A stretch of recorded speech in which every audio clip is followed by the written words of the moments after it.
Hello students, myself Shailja Goyal from Goyal Institute of Commerce. Students, हमने आप लोगों को गूगल फॉर्म में सीबीएसई पैटर्न के अकॉर्डिंग, जो सीबीएसई का पैटर्न है एग्ज़ाम का, उसके अकॉर्डिंग आपको 12th इकोनॉमिक्स की स्टैटिस्टिक्स का पेपर भेजा है। आई होप आपने अपनी नॉलेज के अकॉर्डिंग उसको कर लिया होगा। फिर भी अगर कुछ स्टूडेंट्स को डाउट है तो हम आपके वो डाउट्स इस वीडियो में क्लियर करेंगे। ठीक है, देखिए हमने आपको उस फॉर्म में 30 क्वेश्चंस भेजे हैं अकॉर्डिंग टू सीबीएसई पैटर्न। तो फर्स्ट क्वेश्चन देखिए क्या है उसमें, the relationship between two variables are shown in. Options देखिए क्या दे रखे हैं, पिक्टोग्राम, हिस्टोग्राम, बार डायग्राम और लाइन डायग्राम। क्या आंसर आएगा इसका जी? तो फर्स्ट का जो आंसर है वो क्या आएगा, लाइन डायग्राम, क्योंकि क्वेश्चन क्या कह रहा है कि दो वेरिएबल्स के बीच में रिलेशनशिप कौन शो करता है। कोई भी पिक्चर है, कोई भी हिस्टोग्राम है या बार डायग्राम है, वो टू वेरिएबल्स नहीं शो करता। वो सिर्फ ये बताते हैं कि इस साल, या तो वो टाइम के अकॉर्डिंग होता है, सारा टाइम का अकॉर्डिंग डाटा दिया होता है कि इस साल इतनी पॉपुलेशन थी या इतनी बर्थ रेट थी या डेथ रेट थी, लेकिन कभी भी दो वेरिएबल्स के बीच में रिलेशनशिप नहीं बताता। तो दो वेरिएबल्स के बीच में रिलेशनशिप बनाने के लिए हमारे पास लाइन ग्राफ है, लाइन डायग्राम है, जिसमें हम टू लाइंस बना के रिलेशनशिप बना सकते हैं। तो इसका आंसर आएगा डी। क्लियर है? सेकंड क्वेश्चन है, for the non overlapping classes आपको क्या दे रखी हैं, क्लासेस देखिए दे रखी हैं 0 to 19, 20 to 39। नॉन ओवरलैपिंग है, मतलब ये जो अपर लिमिट है क्लास की और नेक्स्ट क्लास की जो लोअर लिमिट है, ये ओवरलैप नहीं कर रही। इसको आप कौन सी सीरीज बोलते हो, एक्सक्लूसिव और इंक्लूसिव? इसको हम क्या बोलते हैं, इंक्लूसिव सीरीज। तो उसका दूसरा नाम क्या आ गया, नॉन ओवरलैपिंग। ठीक है, तो ये इसमें कोई कंफ्यूजन वाली बात नहीं है, जानबूझ के ऐसे डाला है ओवरलैपिंग। ठीक है, तो आपको पता होना चाहिए कि नॉन ओवरलैपिंग या ओवरलैपिंग क्या होता है। ओवरलैपिंग होता है जब आपकी क्लास ऐसे लिखी हो एक्सक्लूसिव वे में, कि जो फर्स्ट क्लास का जो अपर लिमिट है और नेक्स्ट क्लास की जो लोअर लिमिट है वो क्या होती है, सेम होती है। तो इसको क्या बोलते हैं, एक्सक्लूसिव, और ये क्या है, इंक्लूसिव। तो इंक्लूसिव सीरीज को नॉन ओवरलैपिंग क्लासेस बोला जाता है और एक्सक्लूसिव को क्या बोला जाता है, ओवरलैपिंग। तो क्वेश्चन आपसे ये पूछा गया है कि नॉन ओवरलैपिंग क्लासेस है ऐसे करके, इसमें आपको क्लास मार्क निकालना है। क्या निकालना है, क्लास मार्क। किस क्लास का निकालना है, 0 to 19 का। तो सबसे पहले आप लोगों को क्लास मार्क पता होना चाहिए क्या होता है। क्लास मार्क होता है किसी भी क्लास की मिड वैल्यू, मिड पॉइंट। तो इसका मिड पॉइंट कैसे निकालोगे, अब ये नॉन ओवरलैपिंग है, मतलब इसमें वैल्यूज़ कितनी आएंगी, 19। तो 19 का आप क्या करोगे, हाफ कर दोगे। क्लियर है? 19 का हाफ करके आपका आंसर क्या आएगा जी, 9.5। तो ये आपका आंसर है, that is option C. Next third question, the distribution of profits of a company follows. तो कंपनी के जो प्रॉफिट्स हैं उसका कौन सा पैटर्न रहता है, उसका रहता है जी bell shaped frequency curve. Option देखिए क्या है, J shaped, U shaped. J shape कैसे बनती है, कुछ इस तरीके से, U shape, bell shaped. Clear है? तो जो कंपनी के प्रॉफिट्स है वो हम कहते हैं कि इक्वली डिस्ट्रीब्यूट होने चाहिए सिमेट्रिकल वे में, तो हमेशा वो क्या रहते हैं, बेल शेप्ड। क्लियर? तो ये कुछ फ्रीक्वेंसी कर्व्स हैं आप लोगों के सिलेबस में, तो उससे रिलेटेड ऐसे क्वेश्चन आ सकता है आप लोगों को एग्जाम में। तो थर्ड का आंसर आएगा जी C, that is bell shaped diagram, bell shaped curve. Clear है? Frequency curve. Next question number 4, find the number of observations between 250 and 350 from the following data. तो आपको ना यहाँ पर एक डाटा दे रखा है, कॉम्युलेटिव फ्रीक्वेंसी में आपको सीरीज दे रखी है। क्या दे रखी है, वैल्यू दे रखी है और कुछ नंबर ऑफ ऑब्जर्वेशंस दे रखे हैं। देखिए मैं टेबल बना रही हूँ, यहाँ पर वैल्यू है और फिर नंबर ऑफ ऑब्जर्वेशन, जिसको हम फ्रीक्वेंसी बोल सकते हैं। ठीक है, वैल्यू क्या दे रखी है, more than 200, then more than 250, more than 300, more than 350। और नंबर ऑफ ऑब्जर्वेशंस क्या है? 56 है, 38 है, 15 है, 0 है। तो आपके एग्ज़ाम में आप लोगों को पता है कि 20 MCQs आएंगे, फ्रॉम ईच सेक्शन 10 आएंगे। तो उसके अकॉर्डिंग उसमें क्या है, कुछ ऐसे मल्टीपल चॉइस ऑप्शन भी आ सकती हैं जिसमें आपको टिक करना है डायरेक्ट, कुछ आपको डायग्राम बेस्ड क्वेश्चंस भी आ सकते हैं, कुछ आपको ऐसे सॉल्व भी करने आएंगे जो बहुत ही कम टाइम में आप सॉल्व कर सकते हो। तो ये कॉम्युलेटिव फ्रीक्वेंसी सीरीज दे रखी है, इसको हम सिंपल बनाएंगे। मोर देन दे रखा है तो पहले इसको वैल्यू बनाओ, फिर से क्लास लिमिट्स बनाओ। मोर देन 250, 200 मोर देन 250, मतलब क्लास शुरू करेंगे हम 200 से 250, 200 टू 250, देन 250 टू 300, 300 टू 350, मोर देन 350 है तो 400 तक जाएगा, क्योंकि गैप क्या आ रहा है, 50-50 का आ रहा है। अब नई फ्रीक्वेंसी आप इसमें निकालोगे तो मोर देन यहाँ पर क्या है, 200 है, और ये मोर देन क्या है, 250 है। तो यहाँ पर आप इसका गैप निकाल लोगे। यही करते हो आप। कैसे निकालोगे? 56 माइनस में क्या करोगे, 38। क्यों ऐसा करोगे? क्योंकि वहाँ पर क्या दे रखा है कि इतने नंबर ऑफ ऑब्जर्वेशंस 200 से ज़्यादा हैं और इतनी ऑब्जर्वेशंस 250 से ज़्यादा है। तो ऑब्वियसली इस रेंज में 200 और 250 की रेंज में क्या आएगा, 56 माइनस 38 दैट इज 18। क्लियर है? यहाँ तक तो ये आ गया। लेकिन क्वेश्चन में आपसे यहाँ वाली पूछी है 250 और 300 के बीच में नंबर ऑफ ऑब्जर्वेशंस कितनी है, तो वो कितनी आएंगी? देखिए, more than 250, more than 300, more than 250 38 है और मोर देन 300 15 है, मतलब इसके बीच की क्लासेस नंबर ऑफ ऑब्जर्वेशन कितनी आ गई, 38 माइनस 15। तो 38 माइनस 15 कितना आ जाएगा जी आपका, 23। क्लियर है? सिमिलरली अगर आपको इस क्लास का पूछा हो तब आप कैसे करोगे, more than 300 and less than 350, तो ये है 15, तो यहाँ पर 15 आ जाएगा और 350 से ऊपर क्या है, 0। तो ये आपका फ्रीक्वेंसी का चार्ट बन जाएगा। फिलहाल आपका आंसर क्या है इसमें, दैट इज 23। क्लियर? तो फोर्थ का आंसर आप दोगे 23। नेक्स्ट क्वेश्चन देखिए क्या है, क्वेश्चन नंबर 5। अब मैंने आपको बता दिया कि न्यूमेरिकल सॉल्व करने वाले क्वेश्चन भी आ सकते हैं, डायरेक्ट भी आ सकते हैं, ट्रू फॉल्स की फॉर्म में भी आ सकते हैं, फिलअप की फॉर्म में भी आ सकते हैं, मैच करना होगा वैसा भी आ सकता है, फाइंड द करेक्ट पेयर के अकॉर्डिंग भी आ सकता है। एक बड़ा ही इंपॉर्टेंट है स्टेटमेंट्स। आपको 2 स्टेटमेंट दी होंगी तो वो स्टेटमेंट आपको ध्यान से पढ़नी है, फिर जो क्वेश्चन में पूछा है वैसा आपको आंसर देना है। हो सकता है ऐसा आए कि क्या ये दोनों स्टेटमेंट सही हैं, क्या ये दोनों स्टेटमेंट गलत है, क्या एक सही है दूसरी गलत है, दूसरी सही है पहली गलत है, या पहली स्टेटमेंट लिख दी जाएगी, दूसरी स्टेटमेंट उसी की एक्सप्लेनेशन हो भी सकती है और नहीं भी, और आप लोगों से पूछा जा सकता है कि एक्सप्लेनेशन इसकी सही है या गलत है। तो क्वेश्चन कैसे भी आ सकता है। तो हमने पूरी कोशिश की है बिल्कुल वैसा ही पेपर बनाने की। ठीक है, देखिए क्वेश्चन नंबर 5, ताकि आप लोगों की अच्छे से प्रैक्टिस हो सके। क्वेश्चन नंबर 5 में अगेन 2 स्टेटमेंट्स हैं, statement number 1, statement number 2। Statement 1 क्या कह रही है, if all the observations assumed by a variable are constant, अगर ऑब्जर्वेशन कांस्टेंट रहे तो क्या कहते हैं उसका अर्थमेटिक मीन भी कांस्टेंट होता है। ये अर्थमेटिक मीन की प्रॉपर्टी डाली हुई है कि अगर सारी ऑब्जर्वेशंस कांस्टेंट हैं, ठीक है, मान लीजिए 10 10 10 10, क्लियर है, ये ऑब्जर्वेशंस हैं और ये कांस्टेंट हैं। आप मीन कैसे निकालते हो, summation of x upon n करके, कितना 40 अपॉन n कितना है 4, तो अर्थमेटिक मीन भी क्या आ गया, कांस्टेंट। तो अगर ऑब्जर्वेशंस कांस्टेंट हैं, मतलब आइटम्स कांस्टेंट हैं, तो मीन भी क्या आएगा, कांस्टेंट। तो ये सही प्रॉपर्टी है, मतलब स्टेटमेंट 1 सही है। स्टेटमेंट 2 में एग्जाम्पल दे रखी है। अब आपको ये देखना है कि ये एग्जाम्पल इसी के अकॉर्डिंग है, इसकी एक्सप्लेनेशन है या नहीं है। एक स्टेटमेंट 2 क्या दे रखा है, if height of every student in the group of 10 students, मतलब नंबर क्या है यहाँ पर 10 स्टूडेंट की जो हाइट है, हर एक की हाइट कितनी है 170 centimetre.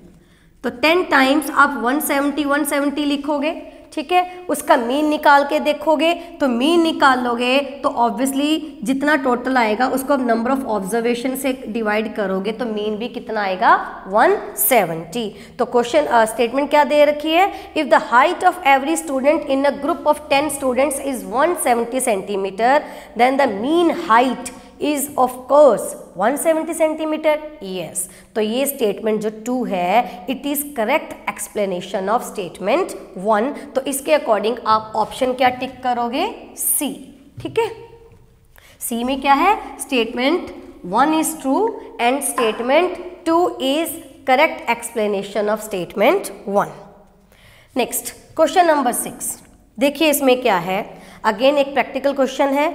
If there are 2 groups containing 30 and 20 observations, मतलब 2 नंबर दे रखे हैं N1 और N2 दे रखा है 30 and 20 and having 50 and 60 as arithmetic means, मतलब आपको यहाँ पर 2 मीन दे रखे हैं, 2 नंबर दे रखे हैं, you have to find out combined arithmetic mean.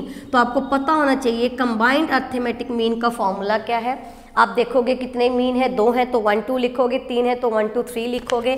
फिर इसका फॉर्मूला क्या है, mean 1 into N1 plus mean 2 और उसकी नंबर ऑफ ऑब्जर्वेशंस अपॉन में N1 प्लस N2। क्लियर है। तो मीन कितना दे रखा है आपको 50, इसकी ऑब्जर्वेशंस कितनी है 30, देन मीन 2 दे रखा है 60, इसकी ऑब्जर्वेशंस हैं 20 अपॉन में 30 प्लस 20। तो अगर आप ऐसा सॉल्व करते हो आपका आंसर निकल के आता है 54, जो है ऑप्शन सी। क्लियर है, समझ में आया ये question number 6। Then question number 7,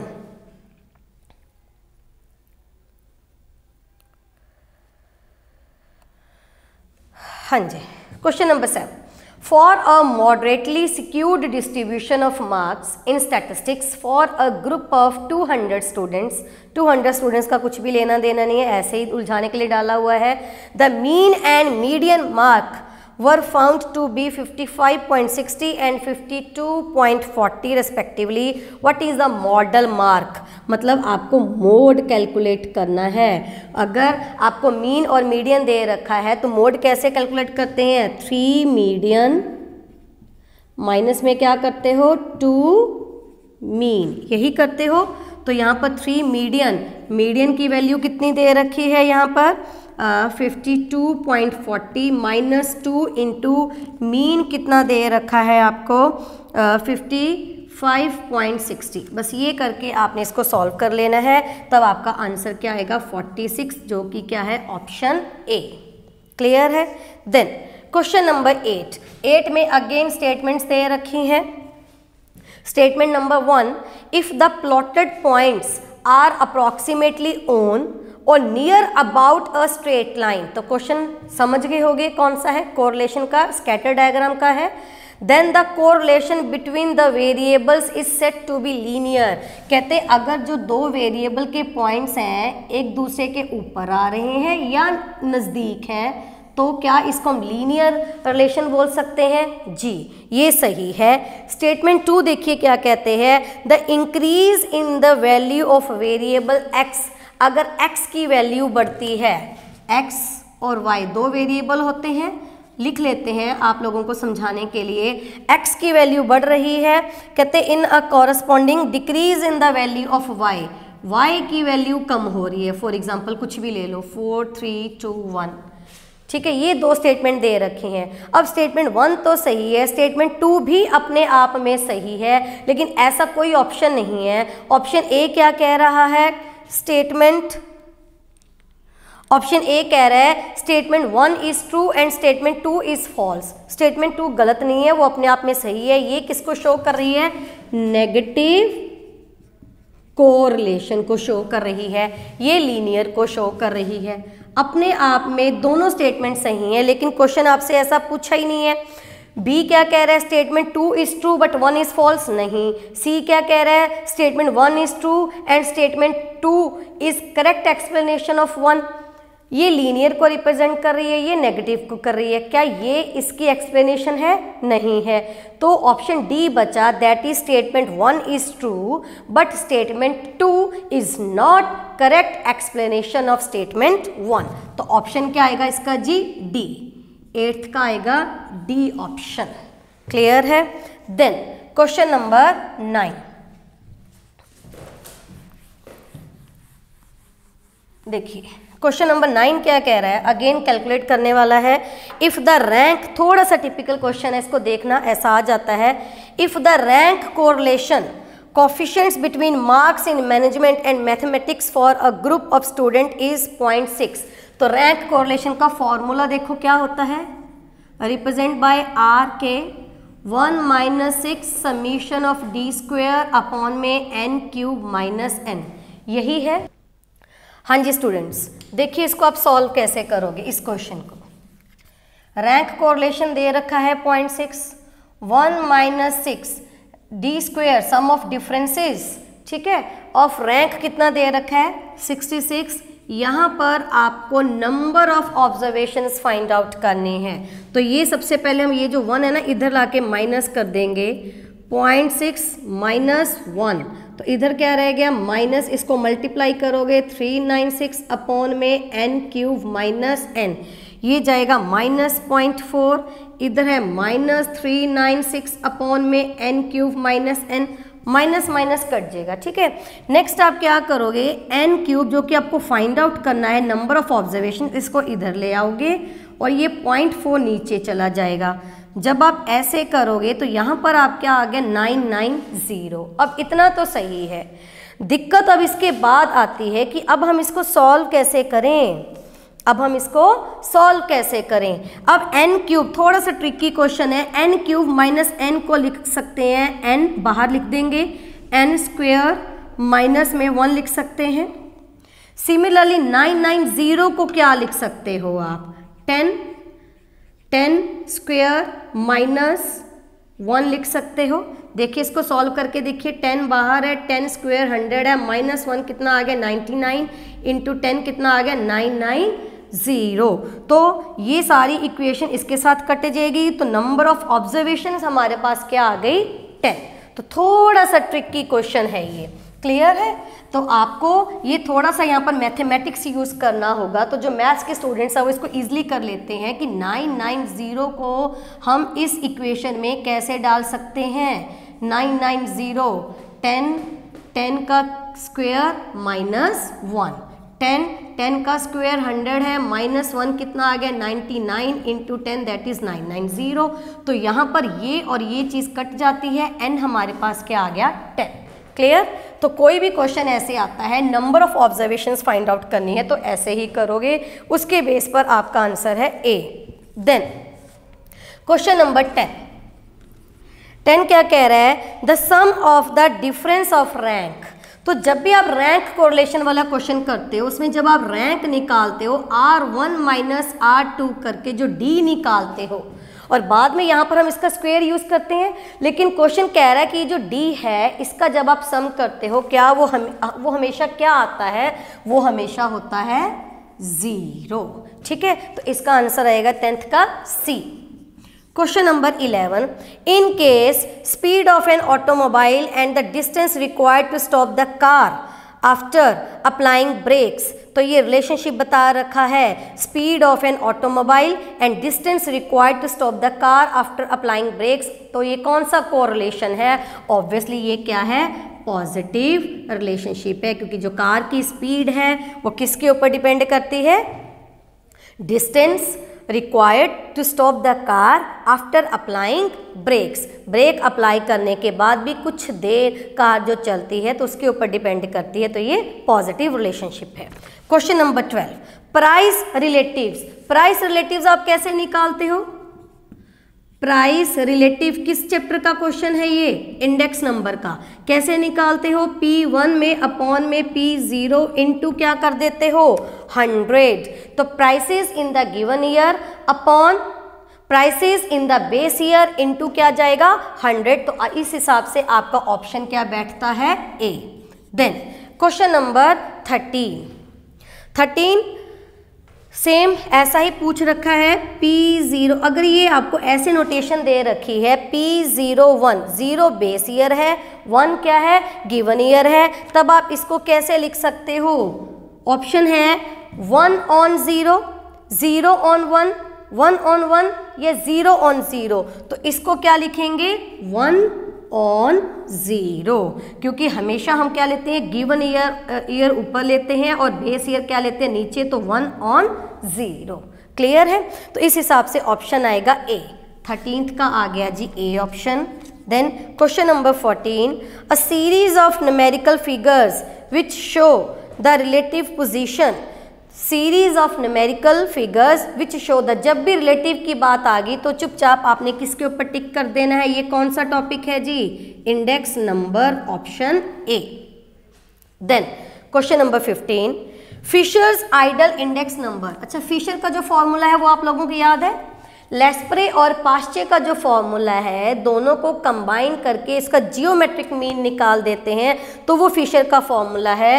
तो क्वेश्चन नंबर 15 में भी कुछ ऐसा ही पूछा है, Fisher's ideal index number is, option आप इसमें सी देखोगे, the geometric mean of Laspeyres and Paasche. इसमें दे रखा है मीडियन है इन दोनों फॉर्मूलाज का, अर्थमेटिक मीन है या जियोमेट्रिक मीन, तो आप क्या टिक करोगे? Geometric mean. तो 15 का आएगा C. Question number 16, the prices of a commodity in the year 1975 के प्राइसेस दे रखे हैं, 1980 के दे रखे हैं, 75 के हैं 25, 80 के हैं 30। तो आपको बोला गया है कि 1980 को बेस ईयर मानकर प्राइस रिलेटिव्स निकालो। कैसे निकालोगे प्राइस रिलेटिव्स? आप इसके प्राइस को बेस ईयर मान के कुछ इस तरीके से, ठीक है। जब आप ऐसा करोगे तब आपका आंसर जो है वो क्या निकल के आ रहा है? देखिए 25 अपॉन में 30 इंटू जब आप इसको 100 कर देते हो तो ये आता है 83.33। लेकिन ऑप्शंस में ना ये कोई फिगर है ही नहीं, तो इसका आंसर क्या आएगा? फिर डी आएगा। इस हिसाब से 16 का ऑप्शन बैठता है D, that is none. 17, the presence of extreme observations doesn't effect, presence of extreme observations effect arithmetic mean and mode but it doesn't effect median. तो ये आप लोगों ने थ्योरी में पढ़ा होगा, इसका आंसर आएगा मीडियन, ये प्रॉपर्टी है, ठीक है, मीडियन की। Question number 18, measure of central tendency for a given set of observation, arithmetic mean का बताना है। इसकी डेफिनेशन पूछी गई है कि ये क्या मेजर करती है? स्कैटर्डनेस ऑफ ऑब्जर्वेशन को मेजर करती है या सेंट्रल लोकेशन ऑफ ऑब्जर्वेशन को मेजर करती है या बोथ या नन? स्कैटर डायग्राम को तो नहीं करती, स्कैटरनेस की कितनी फैली हुई है, obviously central tendency central location को ही मेजर करती है, तो ऑप्शन क्या आएगा? B. Then question number 19, the unit of measurement in tabulation is shown in, इसका हम बनाते हैं। टेबल बनाना आता है आप लोगों को? टेबल के आप लोगों ने फीचर्स किए होंगे, पहले टाइटल देते हैं। देखिए जब भी हम टेबल बनाते हैं तो सबसे पहले आप टाइटल दोगे, फिर उसकी ये बॉडी जाती है, बॉडी में हम क्या देखते हैं? रोज एंड कैप्शंस होती हैं, सॉरी रोज एंड कॉलम्स होते हैं। ये कॉलम है, इस साइड क्या जाती हैं? हमारी रोज जाती हैं। तो जो कॉलम बनाते हो आप, उसका यहाँ पर एक होता है बॉक्स हेड, ठीक है। तो जो भी आपने वेरिएबल्स डालने हैं उसका यूनिट मेजरमेंट यहाँ पर लिखते हो, जैसे इन करोड्स, इन थाउजेंड्स, ऐसे करके। तो ये यूनिट पूछा गया है कि कहाँ पर जाते हैं, वो आते हैं बॉक्स हेड में। तो 19th का आंसर क्या आएगा? A. Then question number 20, the amount of non response is maximum in, हमने डाटा कलेक्ट करने के मेथड्स किए हैं प्राइमरी और सेकेंडरी, तो आपसे बहुत सारे आप लोगों को वो पता होंगे मेथड्स। तो आपसे पूछा गया है कि ये जो प्रॉब्लम आती है नॉन रिस्पॉन्स की, हम रिस्पोंडेंट से कुछ क्वेश्चंस पूछते हैं, वो हमें रिस्पॉन्स देता है, लेकिन एक ऐसा मेथड है जिसमें वो रिस्पॉन्स नहीं देता क्योंकि हम उसके डायरेक्ट कांटेक्ट में नहीं होते, वो है मेल्ड क्वेश्चनरी मेथड। हम उसको मेल भेजते हैं, मेल में क्वेश्चन देते हैं, तो वो उसकी मर्जी वो रिस्पॉन्स दे या ना दे। तो बड़ा ही एक डीमेरिट है कि उसमें रिस्पॉन्स नहीं आता। तो इसका आएगा 20th का A, mailed questionnaires method. The best method to collect data in case of natural calamity, ऐसा क्वेश्चन भी आ जाएगा। आपको सिचुएशन दे दी जाएगी कि कहीं रोड एक्सीडेंट हो गया या नेचुरल क्लाइमेटी है, तो आपने डाटा कलेक्ट करना है, उसके लिए कौन सा बेस्ट मेथड रहेगा, कहीं भी ऐसा कोई हैपनिंग हो, मिस हैपनिंग हो, ठीक है, तो उसके लिए कौन सा रहता है, पर्सनल इंटरव्यू। आप जाके पूछो क्या हुआ, क्या नहीं हुआ, क्या सिचुएशन हो गई थी, ऐसे कैसे हो गया ना, उसके लिए आप किसी और के ऊपर रिलाय नहीं कर सकते। तो क्या आएगा इसका answer, personal interview. Then 22, drinking habit of a person. ये ऐसा भी क्वेश्चन आ जाता है आपको एग्जाम में, कोई भी एग्जांपल दे दी जाएगी तो पूछा जाएगा ये एट्रीब्यूट है, वेरिएबल है, क्या है। तो सबसे पहले आपको दोनों में डिफरेंस पता होना चाहिए। वेरिएबल जिसकी वैल्यूज चेंज होती रहती हैं, जिसको आप न्यूमेरिकली मेजर कर सकते हो। एट्रीब्यूट होता है किसी की क्वालिटी। तो ड्रिंकिंग हैबिट पूछा है कि ये ड्रिंकर है, नॉन ड्रिंकर है, तो सिर्फ हैबिट के बारे में पूछा है, तो ये क्या है, एट्रीब्यूट है। क्लियर है। तो 22 का क्या आएगा, A. Then question number 23, read the following statements. Again statement वाला क्वेश्चन है, जानबूझ के ऐसे डालें ताकि आप लोगों को प्रैक्टिस होती रहे। स्टेटमेंट 1 है, in a bar diagram the height of each bars matter. Bar diagram में फ्रीक्वेंसी के अकॉर्डिंग हम हाइट लगाते हैं, ठीक है, हाइट मैटर करती है, विड्थ मैटर नहीं करती। ऑब्वियसली ये सही है। स्टेटमेंट 2 क्या कह रहा है, in a histogram height as well as width of the rectangle matter. Height frequency को डिस्क्राइब करती है, विड्थ उसकी जो क्लास लिमिट है उसको डिस्क्राइब करती है। तो ये दोनों सही हैं। तो both statements 1 and 2 are true. तो इसके बेस पर आएगा सी। तो आपको पता होना चाहिए, बार डायग्राम के फीचर्स पता होना चाहिए, हिस्टोग्राम के, तो उसके बेस पर कहीं से भी क्वेश्चन आ सकता है, ठीक है, जैसा यहाँ पर डाला गया है। देन क्वेश्चन नंबर 24, देखिए 24 नंबर क्या कह रहा है।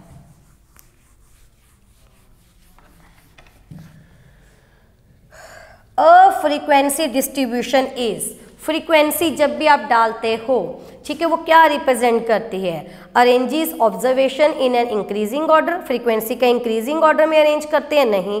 Arranges observation in terms of number of groups, हाँ, ये देखते हैं कि इस फ्रीक्वेंसी मतलब एक आइटम कितने बार रिपीट हो रही है according to number of groups. तो इसके बेस पर हमारा आंसर क्या आएगा, B. Next question number 25, classes with zero frequency. अब मान लो किसी क्लास में फ्रीक्वेंसी आ गई 0, तो इस क्लास को आप क्या बोलोगे। ऑप्शन है नील क्लास, एम्प्टी क्लास, क्लास या नन। तो आपका आंसर क्या होगा, इसको हम बोलते हैं एम्प्टी क्लास। नील क्लास नहीं बोलते, इसको बोलोगे एम्प्टी, ठीक है। देन अब आप लोगों को ना यहाँ पर डिसाइल्स कैलकुलेट करना है। डिसाइल आप लोगों को पता है, डिसाइल पार्टीशन वैल्यूज, ठीक है। तो आपको ऑब्वियसली जब ये मल्टीपल चॉइस क्वेश्चंस है, डिस्क्रीट सीरीज नहीं आएगी, इंडिविजुअल सीरीज, सिंपल सी सीरीज दी जाएगी। वहां से या तो क्वार्टाइल्स निकालने आ जाएंगे या परसेंटाइल या डिसाइल। तो आपको प्रिपेयर रहना है।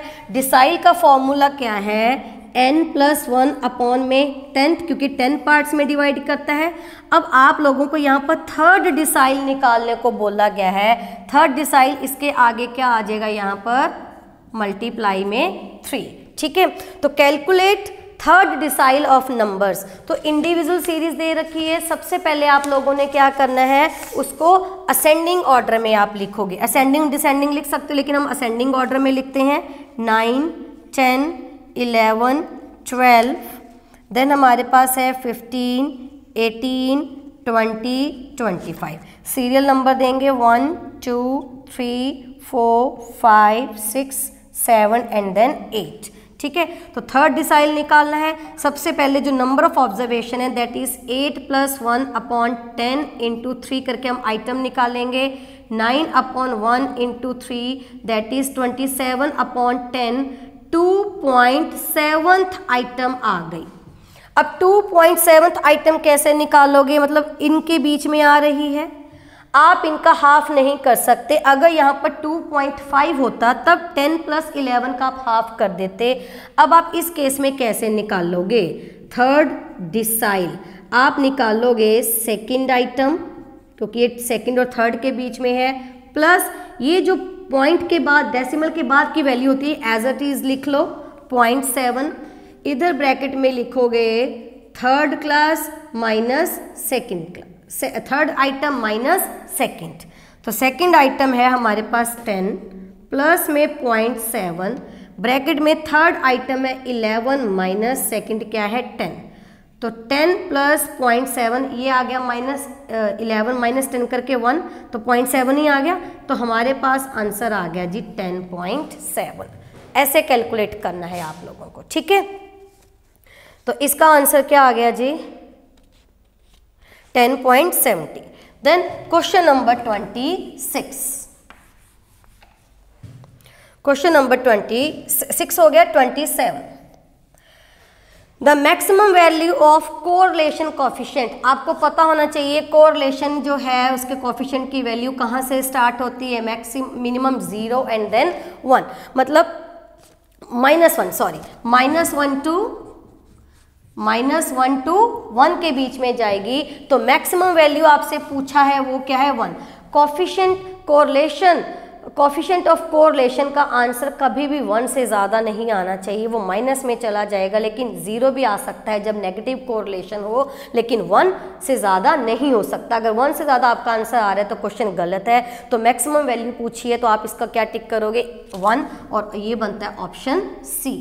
Then question number 28, unequal widths of class in the frequency distribution do not cause any difficulty in the construction of, अब क्लास इंटरवल्स अनइक्वल हैं, किसकी कंस्ट्रक्शन करने में दिक्कत नहीं आती, और जाइव्स, फ्रीक्वेंसी पॉलीगन या हिस्टोग्राम। ऑब्वियसली हिस्टोग्राम में हमें अनइक्वल विड्थ्स का कोई फर्क नहीं पड़ता क्योंकि उसमें तो हो ही जाते हैं, ठीक है। तो यहाँ पर आंसर क्या आएगा 28 का C. Then question number 29, Paasche index is expressed in the terms of Paasche, तो यहाँ पर आपको पाश्चे का फॉर्मूला पता होना चाहिए। इंडेक्स नंबर में लेस्प्रेस जो है वो बेस ईयर की क्वांटिटी को लेकर चलते हैं, और जो पाश्चे हैं वो करंट ईयर की क्वांटिटी को लेकर चलते हैं। बेस ईयर को हम 0 बोलते हैं, करंट ईयर को हम n से डिफाइन कर सकते हैं। तो यहाँ पर क्या आएगा Pn अपॉन में Qn, P0 अपॉन में Qn इंटू 100, मतलब करंट ईयर के प्राइसेस मल्टीप्लाई कर दोगे किसके साथ, करंट ईयर की क्वांटिटी के साथ। बेस ईयर के प्राइसेस मल्टीप्लाई कर दोगे करंट ईयर की क्वांटिटी के साथ। जो पाश्चे है वो कौन सी क्वांटिटी लेता है, करंट ईयर की। और वहीं पर अगर लेस्प्रेस का पूछा होता तो यहाँ पर n की जगह क्या आ जाता 0, और इनटू में क्या जाएगा 100। तो ये सम्मिशन है। जब आपके पास अलग अलग क्वांटिटीज़ दी होती हैं, प्राइसेस दिए होते हैं, इसके अकॉर्डिंग आप इनको आपस में मल्टीप्लाई करके उसका समीशन निकाल दोगे, ठीक है। तो summation of current year prices multiply में करंट ईयर क्वांटिटी अपॉन में समीशन ऑफ बेस ईयर के प्राइसेस इनटू करंट ईयर की क्वांटिटी इनटू 100, ठीक है। क्लियर है। तो इसका आंसर हमारे पास जाएगा सी। देन 30th, अब आपको 30th क्वेश्चन में न्यूमेरिकल है, लेस्प्रेस के अकॉर्डिंग सॉल्व करने के लिए बोला गया है। देखिए क्या क्या दिया हुआ है। समीशन ऑफ P0 Q0 दे रखा है 1360, समीशन ऑफ Pn मतलब करंट ईयर का हो गया ये प्राइसेस, Q0 दे रखे हैं 1900, समीशन ऑफ P0 Qn दे रखा है 1344, समीशन ऑफ Pn Qn दे रखा है 1880, ऐसा दे रखा है। अब आपको पहले तो लेस्प्रेस का फॉर्मूला पता होना चाहिए। मैंने अभी क्या बोला, लेस्प्रेस बेस ईयर की क्वांटिटी को लेकर चलता है, तो बेस ईयर की क्वांटिटी यहाँ पर है। ऑब्वियसली हम ये 2 फिगर यूज़ करेंगे, तो फॉर्मूला बन जाएगा summation of Pn Q0 upon में summation of P0 Q0 into 100। तो क्या आ जाएगा 1900 अपॉन में 1360 इंटू 100 करके जब आप सॉल्व करोगे तो आपका आंसर आ जाएगा जी 1.39। क्लियर है। तो ये था आपका, ठीक है जी, थैंक यू।